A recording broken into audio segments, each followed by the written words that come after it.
everybody, welcome to the Empressive channel. Not so good news for Nicki Minaj. Nicki Minaj is currently being sued by a legendary folk and pop singer, Tracy Chapman. Now, Tracy Chapman had a hit song called Baby Can I Hold You. Nicki wanted to sample that song for her album Queen. As a matter of fact, the producer produced this record that Nicki and Nas did called Sorry.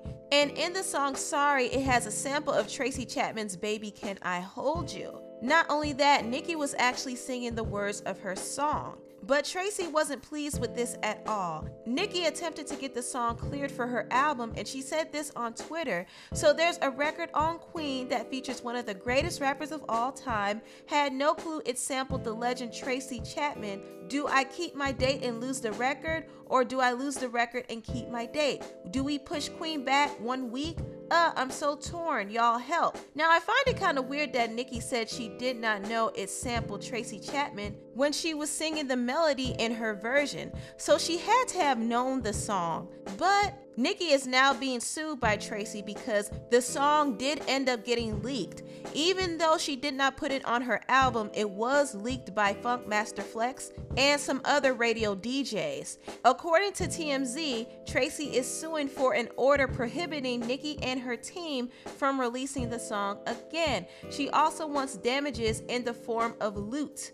All right, so Tracy wants her coins. She said, "Baby, can you pay me tonight?" You know what? Maybe I shouldn't even sing her song in this video because she might sue me. Tracy is kind of petty, but at the same time, I can understand that she's very protective over her music. She seems like she's very particular, and I heard that she doesn't clear songs for other people to use. So I can imagine that she was upset to hear that the song was leaked. And I'm wondering if Nicki's team leaked the song to Funkmaster Flex. I don't know if they did, but I'm just wondering how Funkmaster Flex got his hands on that record. I'm sure Tracy Chapman was upset about that, and maybe that's why she's blaming Nicki and suing her. But this is all unfortunate for Nicki because she really wanted that song to be on her album, and the song was a nice song. I liked her and Nas together on that song, but it didn't work out, and that's too bad.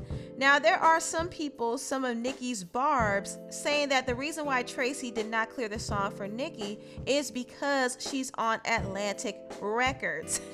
There is this conspiracy theory going around that Atlantic Records is trying to destroy Nicki Minaj's career.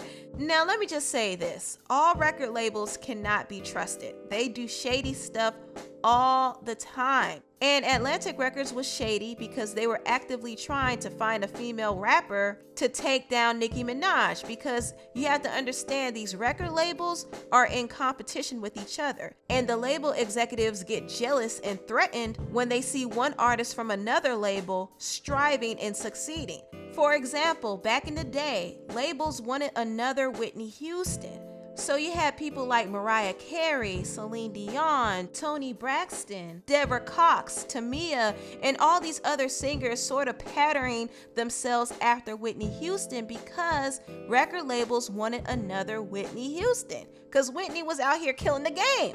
Fast forward later, you have someone like Nicki Minaj. Nicki Minaj was the only female rapper who was mainstream for a long time. Nobody else was in her lane. And these labels wanted to have a Nicki Minaj for themselves. They wanted to find a big artist for themselves because at the end of the day, it's all about money. If they can have an artist that brings them more money, they will put their money into that artist. They will.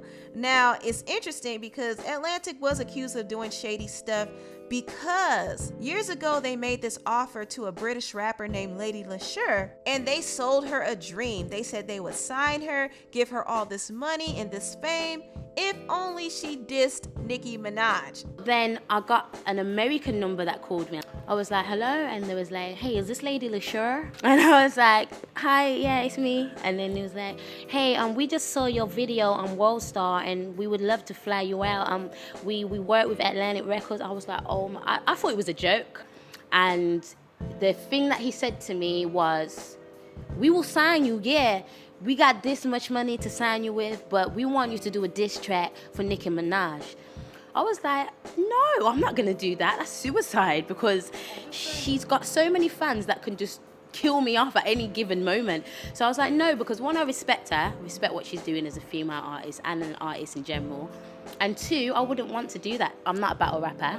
Now, Lady LaSure had principle, so she turned the deal down. Eventually, the label found themselves a Cardi B, and I do feel like they did not expect Cardi B to blow up the way that she did, so they got lucky. But for a long time, they were trying to find a female rapper to compete with Nicki Minaj, the same way some of these record labels were looking for a singer to compete with Beyonce, so they found themselves a Rihanna. You see how that works? It happens all the time, but anyway, that's my whole thoughts on that situation. Tell me what you all think about this video down below. Please like, comment, and subscribe, and share this video if you care. Thank you so much for watching, and I'll see you next time. Bye!